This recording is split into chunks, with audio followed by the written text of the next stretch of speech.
رمضان رمضان رمضان رمضان رمضان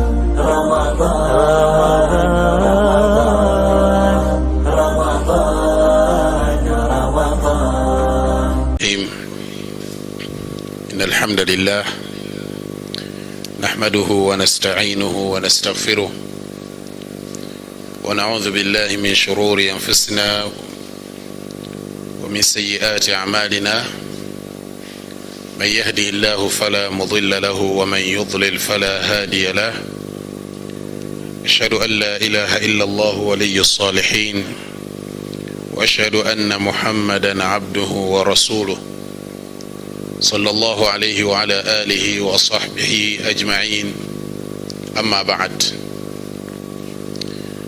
كونو جفا balungi abatuuliriza era batulaba asooke n'obbalamusa n'ekiramuso ekirungi assalamu alaikum wa rahmatullahi wa barakatuh as'ada Allahu jami'a awqatakum bikulli khair. Tusaba Allah subhanahu wa ta'ala akkirize okusiiba kwaffe, akkirize okuyimirira kwaffe kwe tuyimirira, atusonyiwe ensobi zaffe ng'abatonde, emisana n'ekiro tusobya, naye omuntu omusobi omulungi y'oyo amanya ensobi ye nabanga yenenya nadda eri Allah subhanahu wa ta'ala. Abekyo tumusaba Allah subhanahu wa ta'ala atusonyiwe ebyo byonna ebiba biyitidde, era akkirize egyo emirimu gyonna emirungi gye tukulembeza mu nnaku zino ze tuzze tutambuza. Oluvannyuma lw'okutendereza Allah subhanahu wa ta'ala n'okusaalira ku nabbi waffe Muhammad sallallahu alayhi wa sallam, jakwebaza baganda bange abatekedde omusomo guno. Saba Allah subhanahu wa ta'ala basasula obulungi ku duniya ne ku akhira. Omusomo gwe tugenda okubanga twejjukanyako olwaleero biidhini subhanahu wa ta'ala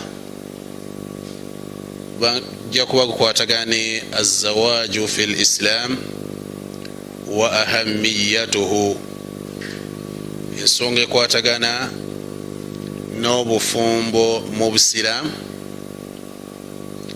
n'obukulu bw'ensonga ekwatagana n'obufumbo mu busiraamu, era obusiraamu bwatunuulira butya ekigambo ekikwatagana ne azzawaaj, ekigambo ekikwatagana n'obufumbo. Baganda bange abalungi, muzimu ku nsonga enkulu ennyo ziteekeddwa okussaako ennyo ebirowoozo byaffe, ensonga ekwatagana n'obufumbo min al umuri allati yahtaju ila an-nas aw yahtaju an-nas ilayha, bimu ku bintu abantu bye beetaaga okubanga babimanya, okumanya ensonga naddala zino ezijja wammanga. Hukumu zawaaj, abantu bangi bawasa, bangi bafumbirwa, naye nga tebatunuulidde nti omulimu guno gwe bagenda okuyingirira yemu ku ibaada omuntu zaafunamu empeera ewa Allah subhanahu wa ta'ala, nga tukimanyi bulungi nti teri ibaada yonna ekolebwa mu busiraamu okuggyako nga osooka kukubirizibwa kubanga ogisoma n'okubanga ogiyiga era ng'ogimanya. Bangi olwaleero bw'omubuuza lwaki owasa, bw'omubuuza lwaki ofumbiddwa, ajja kukugamba nti bwe tutyo bwe twasanga enkola etambula, bwe ntyo bwe twasanga bakadde baffe bwe batambuza obulamu. ensonga ekwatagana n'obufumbo mu busiraamu ibaada yemu ku ibaada erimu empeera empitirivu ennyo nga toteekeddwa kubanga ogiyingiramu okuggyako ng'omaze gisoma nga bw'olaba nti oteekeddwa okumanya esswala esaalibwa etya. ne bakuyigiriza esswala bw'oba tonnasaala olina kusooka kufuna wudu. bw'omala okufuna wudu weteeketeeke mu ngoye z'ogenda okusaaliramu, ekifo mw'ogenda okusaalira. ebyo byonna byonna omuntu agenda okusaala esswala alina okuba nga abimanyi, n'obudde mwagenda okusaali alina okuba nga abumanyi, okusobola okuba nga esswala yeetuuka. nabwe kiti ekigambo ekikwatagana n'obufumbo mu busiraamu bangi tutomera kitomere nga tetumanyi nti oba oliawo n'obusiraamu buyina ensomesa gye bwasomesa ku nsonga ekwatagana n'obufumbo. katujja kusooka tutunuulya insha allahu taala ebintu ebikulu ennyo omusiraamu byandyetaaza okuba nga amanya nga tonnaba kubanga oyingirira ibaada eno ey'obufumbo. eyagiyingirira era agirimu kati tekigaana naawe kubanga oyongera okutereeza n'okubanga oluŋŋamizibwa kuzimu ku nsonga oba oliawo zewasobya. nabwe kityo olina okumanya obufumbo bulamula butya mu busiraamu. ye obufumbo buyina migaso ki? fawaidu, migaso ki egiri mu bufumbo? adaabu, empisa ezitusomesebwa mu busiraamu abafumbo ze balina okuba nga beeyisaamu, obukwakkulizo bwayo, amateeka agakwata ku khitba, okwogereza, okusiba nika, amahare, embaga, okuwangaala. ebyo byonna byonna obusiraamu bwabitusomesa baganda bange abalungi. nabwe kityo yambaga ala kulli man yuridu zawaj, kisaanidde buli muntu yenna ayagala okuba nti awasa oba okufumbirwa an yataallama adabu wa ahkaamu zawaj. oteekeddwa okuba nga osooka okusomesebwa empisa, amateeka agakwatagana n'obufumbo mu busiraamu, osobole okumanya biki byoteekeddwa bikubanjibwa byoteekeddwa okutuukiriza, obuvunanyizibwa obubwo. n'omukyala naye asobole okumanya obuvunanyizibwa obubwe, tuleme kubanga obuvunanyizibwa tujja ne tubutabika obw'omukyala ate n'osanga omwami yabukola, obw'omwami n'osanga omukyala yabukola. lwaki? lwakubanga tetwasoma, tetwetegereza kigambo kikwatagana na njigiriza ya busiraamu butya bwekuyigiriza ku mbeera ey'okubanga weteekerateekera okubanga oyingira mu bufumbo. abekito baganda bange abalungi, tujja kusooka n'okukulaga nti ekigambo ekikwatagana n'obufumbo mu busiraamu kikulu nnyo. era Allah tabaraka wa taala ku bimu ku bintu byenyumirizaamu ebiraga obuyinza bwe n'amaanyi ge, n'okubanga Allah subhanahu wa taala kano akabonero yakassaawo nga kalaga nti Allah subhanahu wa taala asobola okugatta abantu abadde tebalabaganangako, abantu abadde tebawangalira wamu, n'abafuula omuntu omu. ekyo nga Allah subhanahu wa taala akikola mu kumanya kwe, mu buyinza bwe, mu maanyi ge. yensonga lwaki Allah subhanahu wa taala yatugamba mu Quran, wa min ayatihi an khalaqa lakum min anfusikum azwaja. kubumu kubonero bwa Allah subhanahu wa taala kwe kubanga yatonda nga ajja mu mmwe abasajja. yali yogera ku Adamu alayhi salatu wassalam, an khalaqa lakum min anfusikum azwajan. yatonda omukyala nga amujja mu mmwe. amakulu nti omukyala yasooka okutondebwa Hawa. Allah subhanahu wa ta'ala yamutonda nga amujja mu Adamu. alaihi salam mulubirizi lwa adamu alaihi salatu wassalam. Naye ngaekitonde Allah kutonda Hawa yalina ensonga lwaki yamutonda Allah subhanahu wa ta'ala. Wa min ayatihi an khalaqa lakum min anfusikum azwaja litaskunu ilayha. Ekigenda ekisinga okuba ekikulu ennyo Allah kwe kubanga assaawo obutebenkevu n'emirembe wakati wammwe. Okussaawo obutebenkevu okubanga ofuna wowummulira kwe kubanga oba n'omukyala. Kati zimu ku nsonga eziraga nti obufumbo buno nsonga nkulu nnyo, yemu ku nsonga ereeta obutebenkevu n'emirembe eri omwami. Allah subhanahu wa ta'ala bwamala okubanga akutegeezezza ensonga enaga nti inna fi dhalika la ayatin liqaumin yatafakkarun.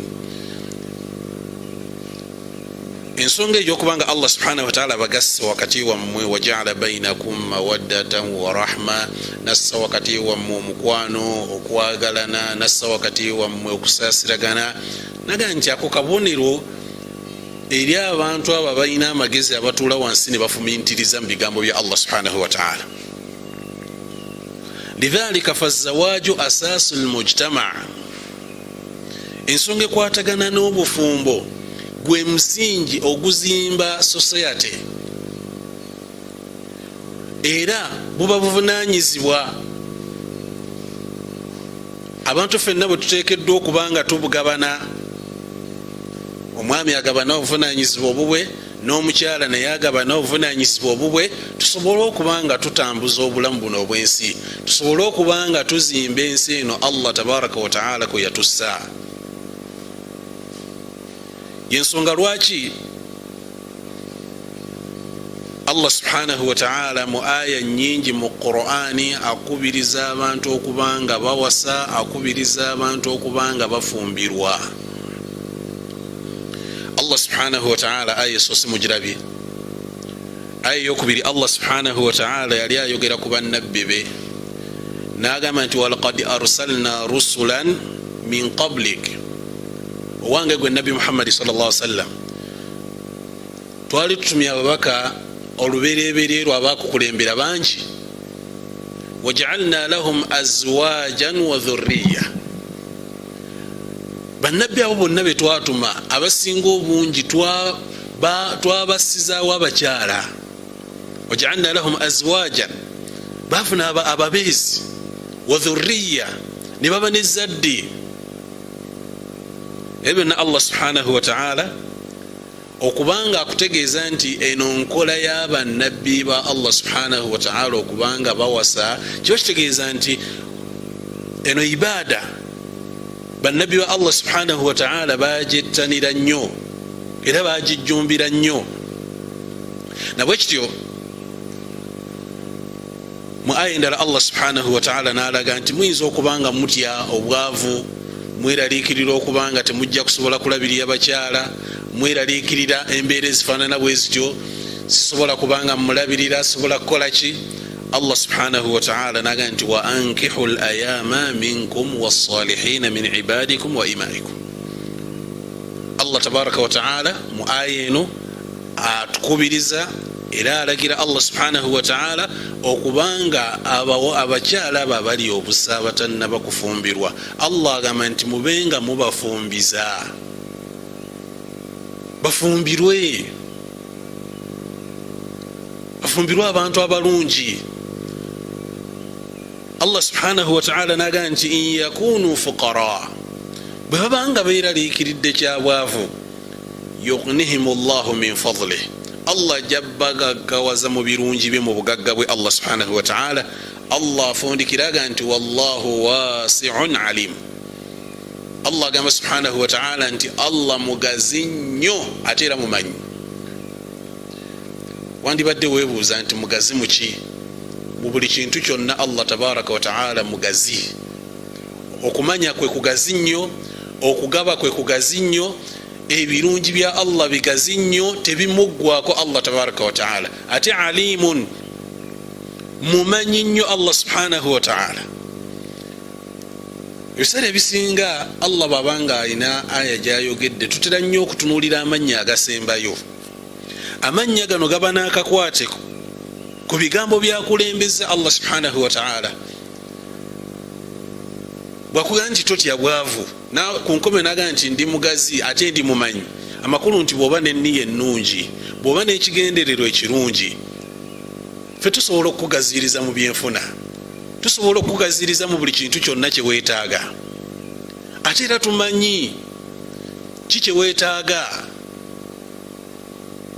Nabwe kityo aya nyingi mu Qur'ani nga Allah subhanahu wa ta'ala atutegeeza ku nsonga ezifaananako ng'ezo. Nabbi waffe Muhammadi sallallahu alayhi wa sallam yatugamba hadithi nti mastafada almu'min ba'da taqwa Allahi azza wa jal khayran min zawjatin salihah. Yagamba sallallahu alayhi wa sallam nti mastafada almu'min, teri kirungi, teri mugaso mukkiriza gwafuna ba'da taqwa Allahi azza wa jal, oluvannyuma lw'okufuna ekigambo ekikwatagana n'okutya Allah subhanahu wa ta'ala, kintu kisinga bulungi nga Allah kuwa zawjatan salihah, Allah kuwa omukyala omulungi omulongoofu. In amaraha ata'atuhu, bw'obaako kyomulagidde n'akubanga nga muwulize n'akugondera. Wa in nadhara ilayha sarratuhu, ne bw'aba amutunuddeko amusanyusa. Wa in aqsama alayha abarratuhu, ne bw'aba alayidde naga nti mukyala gwe ndayidde ekintu kino kikole, omukyala asitukira mu bwangu n'akikola, tasobola kubanga ajeemera bbaawe. Wa in ghaba anha hafidhatuhu fi nafsiha wa mali, bw'abanga alina bbaawe atambudde olugendo, alina safaari gy'atambudde, omukyala ono asigala wansa yeekuumira bbaawe, akuuma obugagga bwa bbaawe. Nabbi sallallahu alayhi wa sallam agamba nti ekyo ekirungi kyekyobugagga omuntu kyaba afunye mu dduniya muno, Allah kubanga akuwadde omukyala. Nabbi Muhammadi sallallahu alayhi wa sallam yakibalira mu bintu ebyobugagga omuntu byafuna. Era yatulaga Nabbi Muhammadi sallallahu alayhi wa sallam n'atugamba nti min saadati ibni adam, ekimu ku kintu ekiwa omwana Adamu emirembe mu nsi muno, n'abanga mutebenkevu bulungi, n'abanga awulira nga obulamu butambula bulungi, Allah subhanahu wa ta'ala okuwa almar'atu salihah, Allah okubanga akuwadde omukyalo omulongoofu. Walmaskanu salih, Allah n'abanga akuwadde aw'okusulanga nawo walungi. Walmarkabu salih, Allah n'abanga akuwadde n'ekyebagalo ekirungi. Obulamu bwonna Allah subhanahu wa ta'ala baabukutebenkereza, abaakuwadde buli kirungi kyonna. Naye mu bigambo omubaka Muhammadi sallallahu alayhi wa sallam kye yasooka okukulembeza almar'atu salihah, omukyalo omulungi omulongoofu. Nabwe kityo Nabbi waffe Muhammadi sallallahu alayhi wa sallam yatugamba hadith ya ma'shara ash-shabab man istata'a minkum al-ba'a falyatazawwaj. Yagamba omubaka Muhammadi sallallahu alayhi wa sallam ng'akubiriza bashabab abavubuka, nati abange mu abavubuka, man istata'a minkum al-ba'a falyatazawwaj, oyo yenna afunye obusobozi. Kasitoba nga olina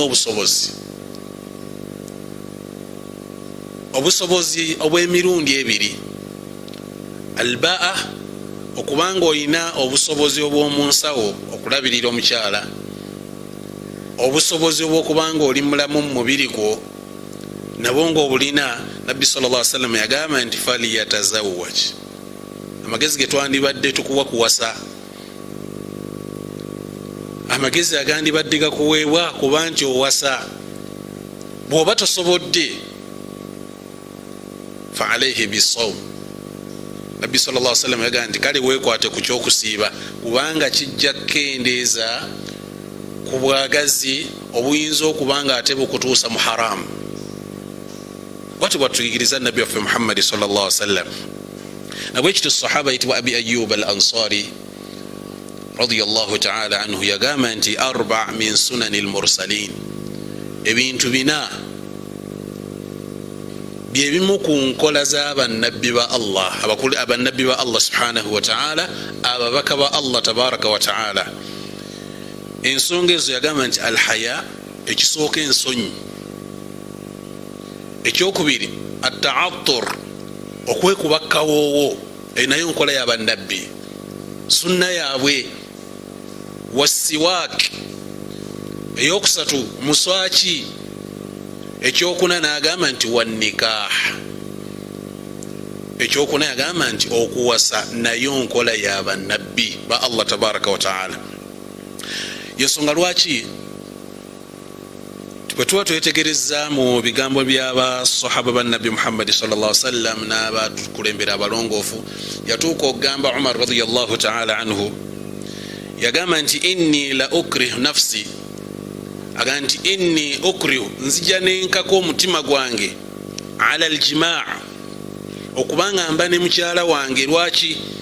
rajaa an yukhrija Allahu minni nasma, nga nina essuubi nti Allah agenda kujja ku mugongo gwange omwana nga yusabbihu Allah, omwana atendereza Allah subhanahu wa ta'ala, nga ngenda kuleka mu duniya omuntu omulungi omulongoofu. Nabwe kityo baganda bange abalungi, bwe tuba tuwasa mu busiraamu tuyina bye tuyina okutunuulira, tuyina n'enniya ze tuyina okuba nazo. Si gamba nti gundi yawasiza nange nina okuwasa. Omuntu yenna omusiraamu alina okutunuulira nti ibaada eno ngenda giyingira, naye neeteeseteese ntya. Yatuuka n'okugamba nti ndaba nti teri muntu aleka kuwasa okujjako ng'alina ekimu ku bibiri: imma al-ajz, okubanga toyina busobozi, au fujur, oba okubanga oli mwononefu bwononefu. Ebigambo bya sahaba itiwa Umar radiyallahu ta'ala anhu. Nabwe kityo baganda bange abalungi, okuwasa kuno kuyina fawaid, emigaso mingi. Jaga tutunuulira ku migaso gino insha Allah ta'ala mbufunze, nga kujimu ku fawaid emigaso gino gye tufuna, hunaka fawaidu diniya, ijtimaiya, sihiya, nafsiya. Waliwo emigaso nga mingi, egimu nga gya ddiini, egimu society mwetuwangalira, obulamu bwo, embeera ze za bulijjo zonna. Okwawukana ku muntu atawasa, bingi ebizibu byaba nabyo, emitawaana mingi nnyo gyatambuliramu omuntu atali mutazawuwe, gyatali mufumbo. Mwe muli okubanga fazzawaji yusaidu ala ihsani alfarj, omuntu asobola okubanga akuuma obwereere bwe mu busiraamu. Kigambo kikulu nnyo Nabbi sallallahu alaihi wasallam akitutegeezeza mu hadith. Ghaddu albasar, okukakkanya amaaso. Hifdhu ddin, okukuuma eddiini yo n'ekitiibwa kyo, n'okuba n'empisa. Wa fihi al-ajru al-kathir, kigambo kirimu empeera nga nnyingi nnyo. Allah subhanahu wa ta'ala akusasulamu empeera nga nnene, kubanga osizza mu nkola ebiragiro bya Allah subhanahu wa ta'ala wamu n'ebyomubaka Muhammad sallallahu alayhi wa sallam. Fazzawaaju yuhaqqiqu ar-rifqa, obufumbo bukuwa okufuna omuntu nga mukwano gwo gwowangaala naye, nobako n'omuntu gwosula naye. Yuhaqqiq bihi dhurriya, kikuyamba okubanga ofuna ezzadde eddungi eri Allah subhanahu wa ta'ala lyatukubiriza okuba nalyo oba okuleka mu duniya.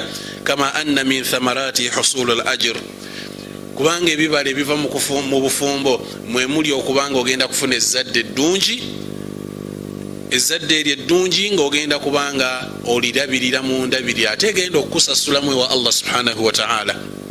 Okubanga nsimbi okola nafaka, abantu abo bassaamu sente, bolabirira mu makaago, ebyo byonna bikufunyisa empeera nga mpitirivu nnyo mu maaso ga Allah subhanahu wa ta'ala. Okubanga bw'oba owasizza oba oyongedde okufuna abantu b'okolagana nabo, famire eyo gy'owasizzaamu, oba otaddewo enkolagana ennungi wakati wo nabo. Ebyo byonna emigaso mingi nnyo egiri mu mbeera ekwatagana n'okuwasa. Nabwe kityo hukumu zawaaji fi l-Islam, okuwasa kulamula kutya mu busiraamu. Awalan, okusooka kwa byonna, azzawaaju waajibu ala arrajuli, okuwasa kukakata ku mwami okusobola okubanga yeetaasa obutagwa mu haramu.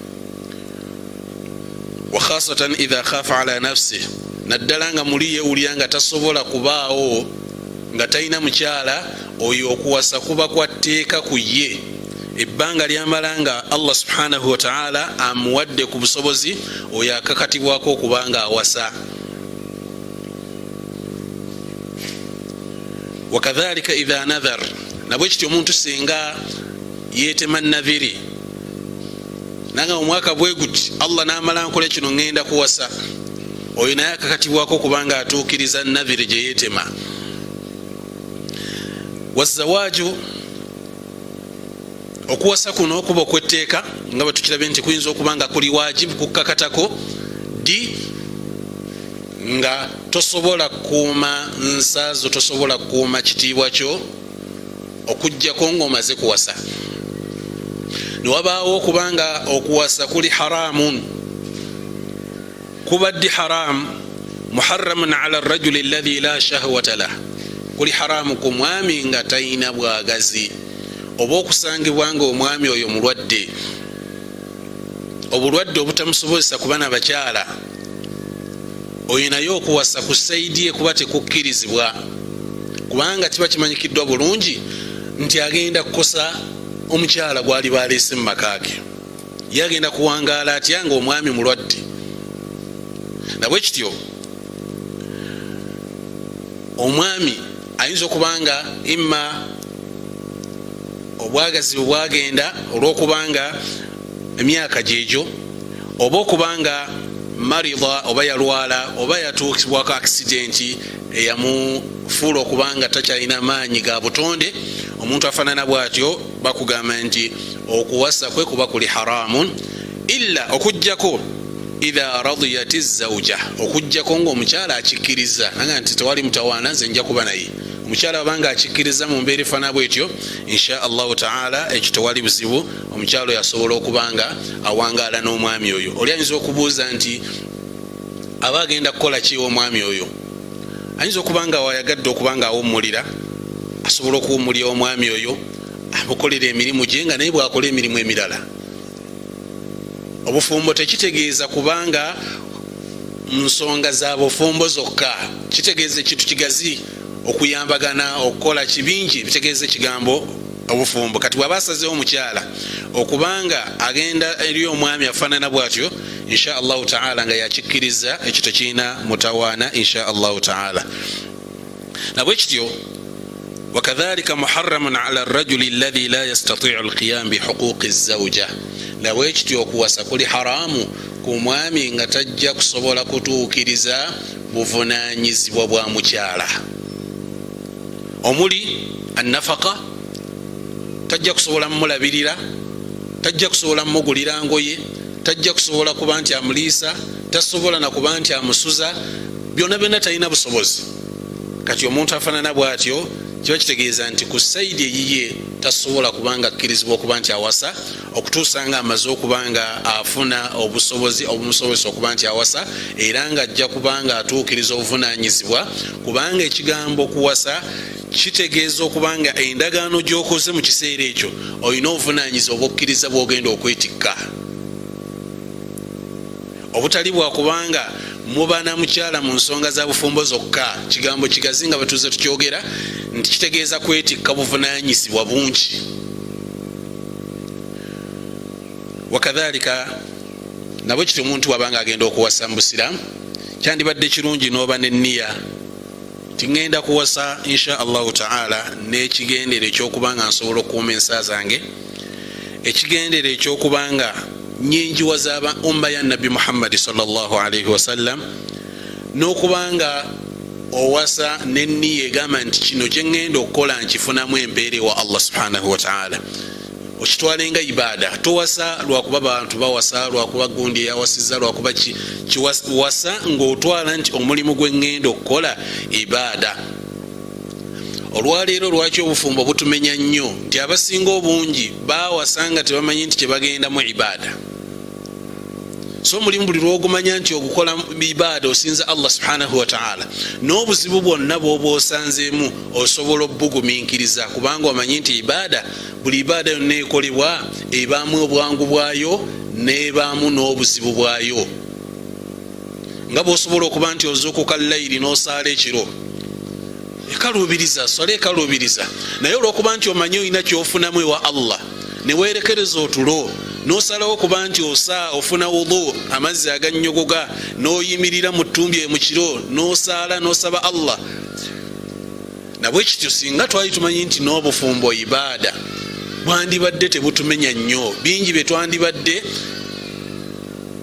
tufuula ebizibu nga byangu nnyo bingi bye tufuula ebizibu nga byandibadde byangu nnyo kubanga tugitwala nti ibaada kusinza Allah subhanahu wa ta'ala naye abasinga obungi tetutwala bufumbo nti ibaada oba kuba kusinza Allah subhanahu wa ta'ala nabwe kityo ibaada eno bweba ekolebwa tulina ensonga ze tulina okutunuulira ensonga erina okutunuulirwa muzo tubagambye nti guno omulimu gwa busiraamu era nabbi sallallahu alaihi wasallam yaguyigiriza gutya bwe gulina okutandika paka nkomerero yaagwo nakugamba nti bwoba ogenda okutunuulira okuwasa bino oteekeddwa okubanga obissa mu bwongo bwo oteekeddwa okubanga obissa mu birowoozo byo awalan ikhtiyari zawja omukyala gwogenda okuwasa okulonda omukyala gwogenda okuwasa bwe twogera ku saidi eyo okulonda omukyala gwogenda okuwasa okutunuulira ennyo omukyala gwogenda okuwasa biki byoteekeddwa okumutunulako biki byoteekeddwa okutunuulira ennyo mu kulonda omukyala gwogenda okuwasa nabwe kityo omukyala agenda okufumbirwa biki byateekeddwa okutunuulira ennyo ku mwami gwagenda okufumbirwa byonna nabbi sallallahu alaihi wasallam yabirambulwa bulungi olw'okubanga abasinga obungi tetubitambulirako yensonga lwaki twesanga tutombera buli lunaku ne twesanga tuli mu ntale zitagambika omukyala alina okuwasibwa okusooka kwa byonna twandigambye twandibadde owasa omukyala nga mukwano gwo wasa omukyala nga mukwano gwo olwali kino kyetwogerako oli ayinza obutakitegeera mangu nnyo naye kati abali mu mbeera eno gyetuwangaliramu eno eya korona nga Allah yatusibidde mu maka gaffe abasinga obungi bw'obanga wawasa omukyala nga si mukwano gwo naawe nga wafumbirwa omwami nga si mukwano gwo zentale ze ziri wake zitaggwawo so singa wawasa mukwano gwo yo nabbi sallallahu alaihi wasallam gwakugambye nti idha nadharta ilayha asarratka nga buli lw'omutunulako bwoti akusanyusa towasa mukyala kutuukiriza mukolo naawe omukyala tofumbirwa kutuukiriza mukolo era nabbi waffe Muhammad sallallahu alaihi wasallam tujja kiraba mu maaso ng'atulaga nti wandibadde otunula ku mukyala gw'owasa lwaki naawa n'ensonga fa innahu ahra an yu'dama bainakuma eyo nsonga nkulu nnyo esobola okuwangaaza obufumbo bwammwe kubanga gwowasizza omulabye bw'omala omulaba n'afuuka mukwano gwo kubanga omwagadde ku mutima nabwe kityo mu nsonga ze tulina okutunuulira ennyo wasa mukyala nga mukwano gwo naawe omukyala fumbirwa omwami nga mukwano gwo tomala gatuukiriza butuukiriza kuwasa tomala gatuukiriza butuukiriza kufumbirwa mukwano gwo bw'aba tannatuuka gumiikirizaamu paka lw'onaamufuna ensonga endala ala zawji an yuhsina ikhtiyara sharikati hayati bagamba nti olina gwagenda okuwasa olina okubanga weetegereza nnyo omuntu agenda okubanga mukwano gwo mu bulamu bwo wa alaihi istishara ahlu lkhibra weebuuze ku bantu abalina experience abalina obumanyirifu abantu abalina okumanya mu nsonga eyo beebuuzeeko nga tonnaba tonnayingira ibaada eno sooka onoonyereze ku muntu gw'ogenda okuba naye sooka omutunuulire nga mu bintu byolina okutunuulira ebikulu ennyo ebyassibwako ennyo essira mu busiraamu assalahu waddiini. Tunuulira nnyo obulongoofu, otunuulire nnyo eddiini. Nabbi waffe Muhammadi sallallahu alaihi wasallam yagamba nti tunkahu lmar'a li arba'i, omukyala awassibwa lwa bintu bina: limaliha wa jamaliha wa hasabiha wa lidiiniha. Omukyala awassibwa nga abantu batunuulidde maali ye, bulungi bwe, olulyo lwe n'eddiini ye. Fadhfar bidhati ddiini taribat yadak. Yagamba sallallahu alaihi wasallam, wenyagire omukyalo ow'eddiini, bw'onaaba tokikoze gisaabe ettaka emikono gyo. Eyedduwa Nabbi sallallahu alaihi wasallam gyasabye ku nkomerero, bw'onaabanga gwe totunuulidde kya ddiini ng'otunuulidde ebirala ebikulembedde, kubanga eno hadithi bangi oluusi twafuna obutagitegeera bulungi. Abasinga oba abamu balowooza nti hadithi eno Nabbi yali agamba nti omukyala mumuwasenga lwa bintu bina. Nedda si kyali ategeeza, wabula yali annyonnyola embeera abantu mwe batambulira, nti abantu okuwasa batunuulira nnyo ensonga zino. Batunuulira emaali, waliwo awasanga atunuulidde emaali bugagga, waliwo awasanga atunuulidde bulungi, waliwo awasanga atunuulidde famire lulyo, waliwo awasanga atunuulidde eddiini. Naye ye kyakukubiriza ekiki kye yatulagira, yatuga nti fadhfar bidhati ddiini taribat yadak. Tunuulya nnyo ensonga y'eddiini. Mu hadithi endala Nabbi Muhammadi sallallahu alaihi wasallam yali ayogera ku birungi Allah byawa omuddu, naga nti Allah bakuwadde qalbun shakira, ng'akuwadde omutima ogwebaza, walisanan dhakira, n'akuwa n'olulimi olutendereza Allah subhanahu wa ta'ala, wa zawjatan salihatan tu'inuka ala amri dinika wa dunyaka.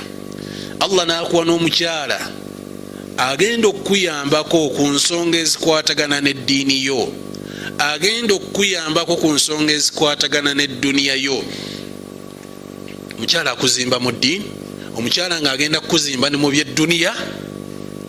Nabbi sallallahu alaihi wasallam agamba nti khairu maktanaza nnas, kyekyobugagga abantu kye bakyasinza okufuna ekirungi, kyekyobugagga ekyasinga okuba ekirungi. Allah ng'akuwadde qalbun shakir, omutima ogwebaza, lisanun dhakir, olulimi olutendereza Allah, akuwadde omukyala agenda okuyambako ku nsonga ezikwatagana n'eddiini yo n'edduniya yo. Nabbi sallallahu alaihi wasallam yagamba nti ekyo kyekyobugagga, yakiyita kya bugagga. Nabwekiti ensonga yekwatagana n'eddiini tugiseeko nnyo ebirowoozo. Ekyo Nabbi sallallahu alaihi wasallam yakitukubiriza. Ekyokubiri, okutunuulira al-khuluqul hasan, empisa kikulu nnyo. Al-akhlaq al-hasana, empisa ez'ennungi, tubu'idu ani radha'ir wa sayyi'at. Empisa ennungi zikugira omuntu okubanga akola ebitasaana. Omukyala n'okeera ku makyanga aswazizza ekitiibwa kyo, oba gwe omukyala n'okeera ku makyanga omwami akukkakkanyiza aswazizza ekitiibwa kyo, olw'okuba talinaamu nsonyi, talinaamu mpisa yadde. Ekigambo empisa, baganda bange abalungi, kigambo Nabbi Muhammadi sallallahu alaihi wasallam yakissaako nnyo essira. Era mu hadithi yagamba sallallahu alaihi wasallam, idha ja'akum man tardawna dinahu wa khuluquhu fazawwijuhu. Bwe mutuukirirwanga omuntu ne musiima eddiini ye n'empisa ze, fazawwijuhu, oyo mumuwenga omukyala. Bwe munaaba temukikoze, takun fitnatun fil ard wa fasadun arid, mujja kuba muleese ebikemo mu nsi n'obwonoonefu obutaliiko kkomo, bw'atugamba Nabbi Muhammadi sallallahu alaihi wasallam. Era n'atugamba sallallahu alaihi wasallam nti takhayyaru linutafikum, naga nti bannange mulondoole nnyo, mutunuulire nnyo we musiga abaana bammwe, bwe musiga ettaka lye musigamu abaana bammwe, mulyetegerezenga nnyo. N'agamba sallallahu alaihi wasallam, fankihul akifa, muwase abantu nga bali mu gundi yammwe, mu mbeera zammwe. Al-kifa wano ategeeza fi ddiin, nga mukwatagana mu ddiini, mukwatagana mu mpisa, eddiini nga mukwatagana n'empisa nga mukwatagana, mutunuulire ennyo ensonga ezebbiri.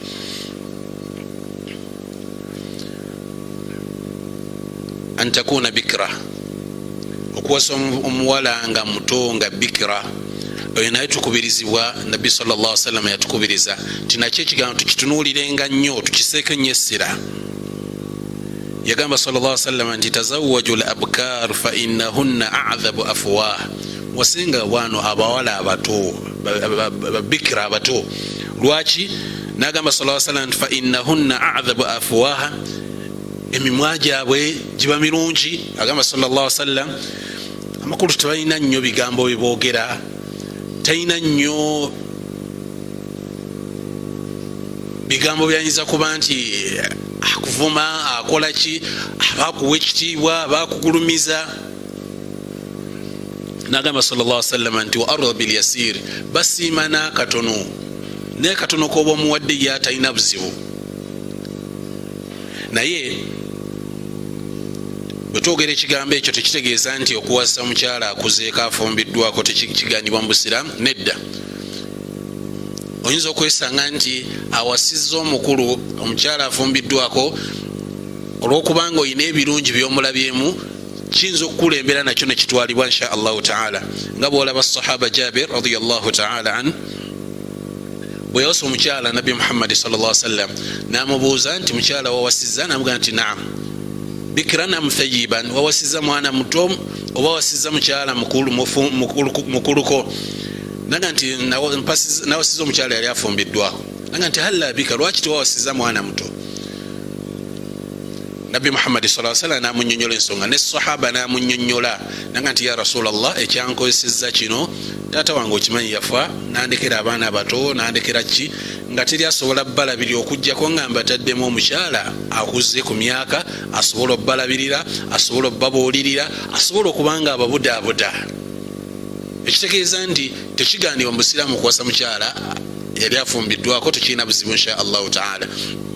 Ekyokubiri, ne Nabbi waffe Muhammad sallallahu alaihi wasallam abakyala be bonna be yawasa bonna baali bafumbiddwako okujjako omukyala omu, Aisha radiyallahu taala anha, naye bonna be yawasa abasinga obungi bonna baali bafumbiddwako alayhi salatu wassalam. Nabwe kityo tekigaana mu Busiraamu kuba nti owasa ku mukyala yali afumbiddwako olw'ebirungi gwe byoba omulabyemu n'ebigendwa byoba omusuubiramu insha Allahu taala.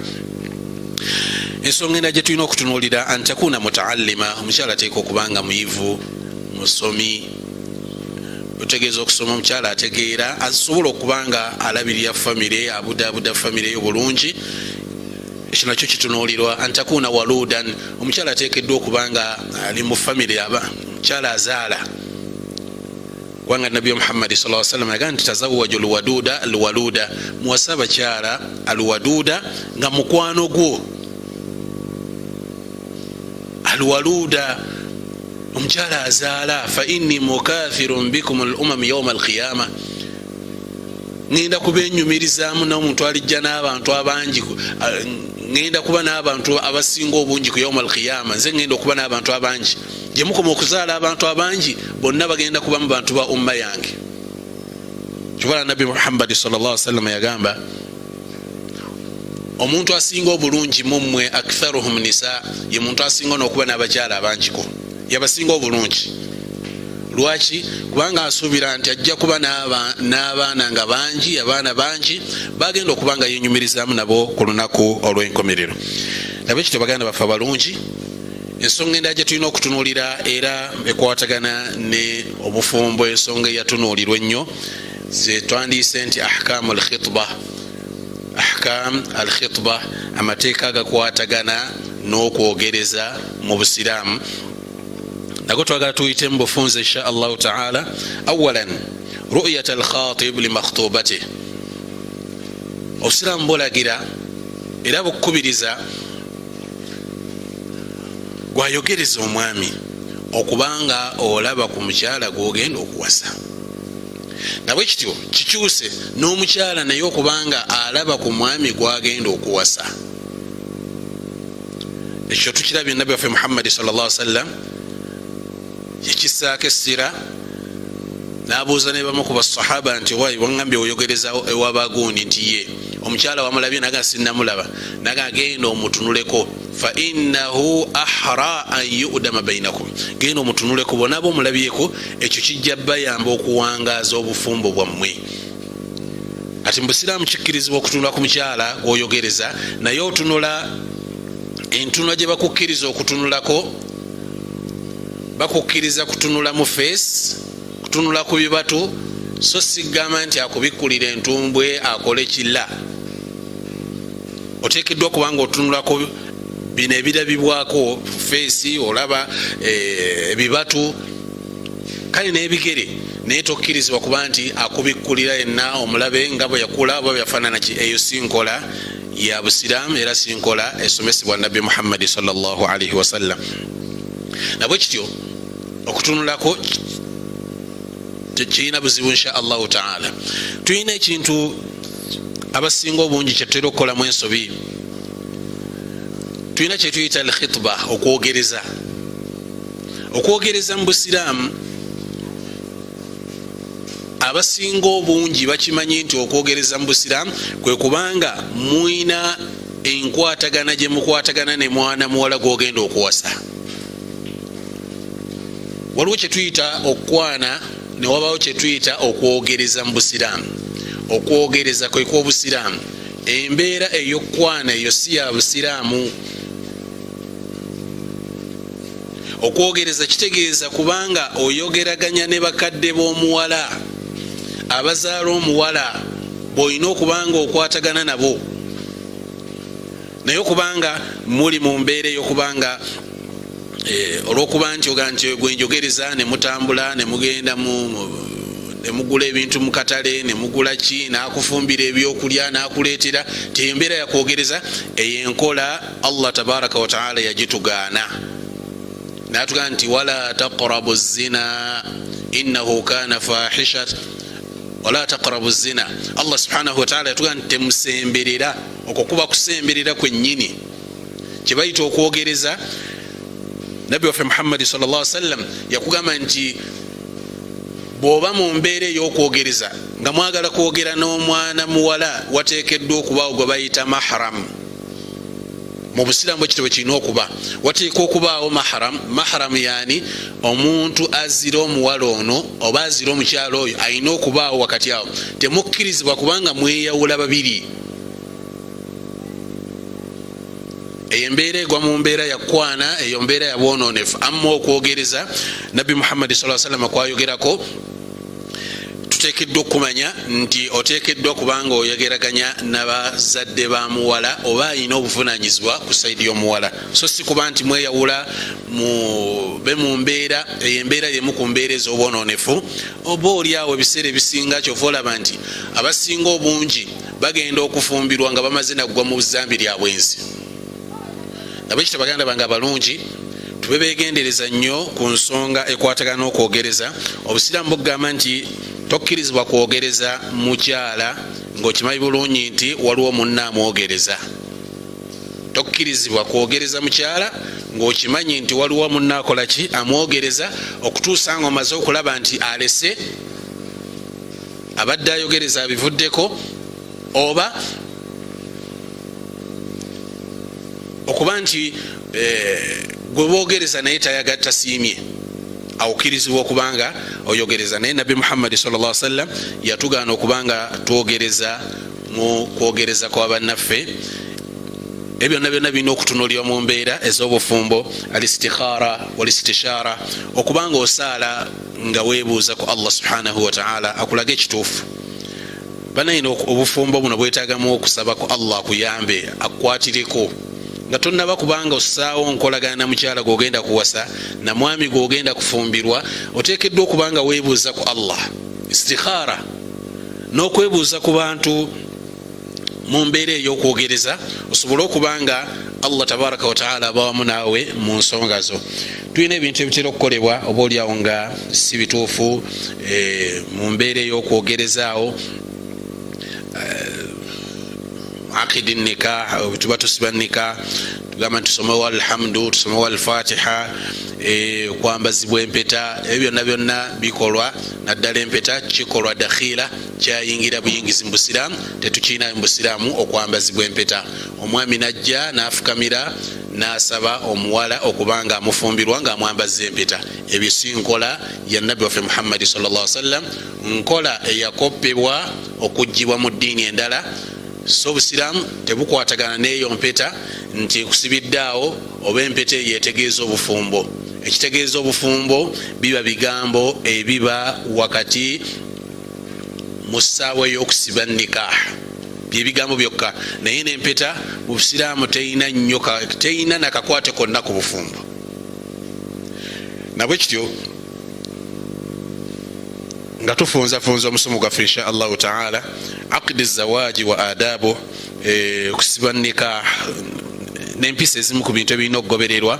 Okusooka kwa byonna muwafaqatul wali al muslim, wateeka okubanga waliwo gwe tuyita wali.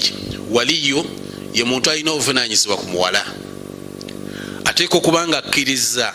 Waliyo ono ateeka okubanga taata, ateeka okubanga mwannyoko, ateeka okubanga jjajja, ateeka okubanga taata omuto oba abaana ba taata omuto, be bateekeddwa okuba bawali.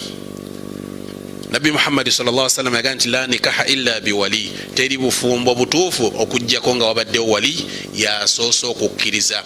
Bw'abanga waliyo taliiwo ne mwefumbiza mwekka nga waliyo tabaddeewo, obwo bufumbo Nabbi Muhammad sallallahu alaihi wasallam yatukakasa nti si butuufu. Mu hadithi endala Nabbi Muhammad sallallahu alaihi wasallam natugamba ayyuma mraa nakahat bighairi idhni waliyuha, omukyala yenna afumbiddwa nga waliyuwe takkiriza, fanikahuha batil, obwo bufumbo buba bufu, obufumbo bufu bwatugamba Nabbi Muhammad sallallahu alaihi wasallam. Okujjako nga wabaddewo embeera ezimu ku mbeera ezitera okubaawo, muwala ayagala kufumbirwa, taata aganye, n'abaluganda baganye, naye nga oba oliawo ensonga zibadde tezitegeerekeka, omuwala ono waddembe okubanga ensonga zazanjula mu maaso g'abakulembeze b'Obusiraamu ne bamulabira kyekyo mukolera insha Allahu taala. Wateekeddwa okubaawo al ijabu wal qabul, okukkaanya, omwami okukkiriza n'omukyala naye okukkiriza. Ekyo nakyo kiteekeddwa okubanga kitunuulirwa. Ashuhud, abajulizi nabo bateekeddwa okubaawo, kubanga Nabbi Muhammad sallallahu alaihi wasallam yagaa nti la nikah illa biwali, teri bufumbo butuufu okujjako nga wabaddewo wali wa shahidai adli, nga wabaddewo n'abajulizi babiri. Abajulizi ababiri nabo bateekeddwa okubaawo, ate nga abantu beesimbu, si kulondalonda bantu bolonderedde mu kubonoga nti jangu obeere mujulizi. Omuntu omujulizi ateeka okubanga adil. Nabbi sallallahu alaihi wasallam yamusaakako kakulizo. Nabwe kityo Imaamu Shafii rahimahullah kyava atugamba nti la yuthibu annikah illa bi arba ashiya, ofumo tebubalibwanga bujjudde okujjako ng'ebintu bina bituukiridde. Alwali gwetunuulidde nti ye taata oba omuntu yonna alina obuvunaanyizibwa, wa shahidai adil, n'abajulizi ababiri ku nsonga eyo, ne arida azawuja, okusiima kw'omukyala ng'asiimye, n'omusajja naye okubanga asiimye. Kiddako kiba as-sadaq, amahare, nakyo nsonga nkulu nnyo erina okubanga etunuulirwa. Wayustahabu ta'jilu al-mahar, kiba kirungi nnyo okwanguyiriza okuwa omukyala amahare ge, newankubadde nga si kakwakulizo mu bufumbo ate era si mpagi, naye byebimu ku bintu huquuq oba ebintu ebibanjibwa ebivunaanwa byetuteekeddwa okubanga tutuukiriza eri omukyala, naye nga ofumo busobola okugenda mu maaso singa tuba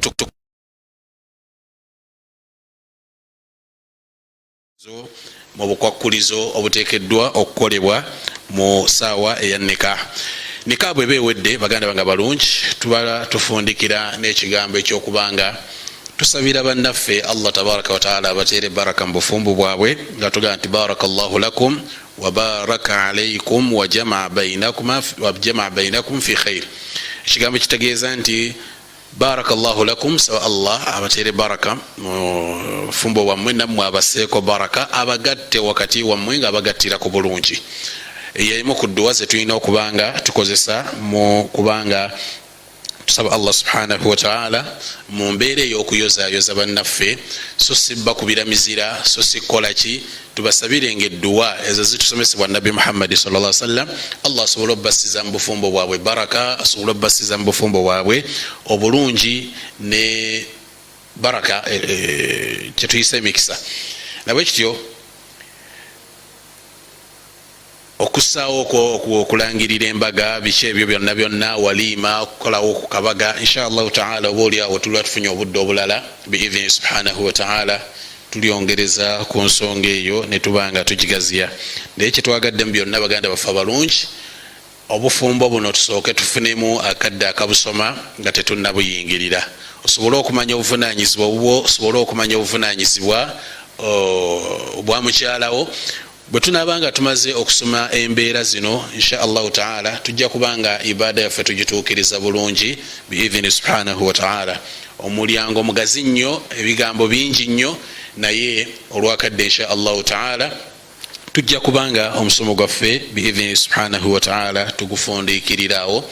Tusaba Allah subhanahu wa ta'ala atusse mu baddu be abawuliriza abagoberera ekyo ekisinga okuba ekirungi. Tusaba Allah subhanahu wa ta'ala abenga akkiriza okusiiba kwaffe, akkiriza okuyimirira kwaffe, akkiriza emirimu gyonna emirungi gyetukulembeza mu mwezi gwaffe guno ogwa Ramadan. Era tumusaba Allah subhanahu wa ta'ala atusobozesa okubanga tumalako Ramadan nga tuli mu bantu abagisiibye imanan wa ihtisaba. Era tusaba Allah subhanahu wa ta'ala atutaase endwadde eno eri mu duniya. Tusaba Allah subhanahu wa ta'ala benga agitutaasa ya rabbal alamin, ataase abasiraamu fenna n'abantu bonna mu alami yonna. Tusaba Allah subhanahu wa ta'ala akkirize okusaba kwaffe, innahu waliyu dhalik wal qadiru alayhi. Wa sallallahu wa sallam ala nabiyyina Muhammad wa ala alihi wa sahbihi. Wassalamu alaykum wa rahmatullahi wa barakatuh. Alaykum assalam wa rahmatullahi wa barakatuh. Inshallah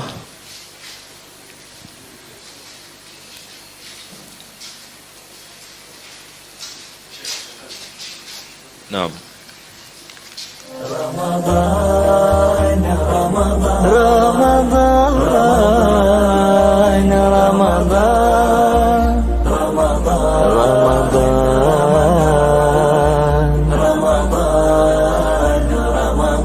Ramadan. Sheikh biringanga bisatu batuwuliriza n'abatulaba bye bandiyagadde okubanga bafuna ekyokuddibwamu. Ng'ekisooka kibadde kyetooloolera ku musajja ali mu ggwanga, ekibuuzo bamuyita Imam Kiwanuka, amaze emyaka 19 ne mukyala we, naye bamaze emyaka nga 6 nga tebeegatta. Buli wagamba nti ayagala kuba ne mukyala we mu mbeera eyo, mukyala ng'akola ki? Ng'agaana. Obusiraamu ye bumulamula butya mu mbeera ng'eyo? Alhamdulillah, wassalatu wassalamu ala rasulillah sallallahu alaihi wasallam wa ba'd. Kusooka waliwo kyetuyita ashurut fi nikah, waliwo obukwakulizo obubaawo mu bufumbo.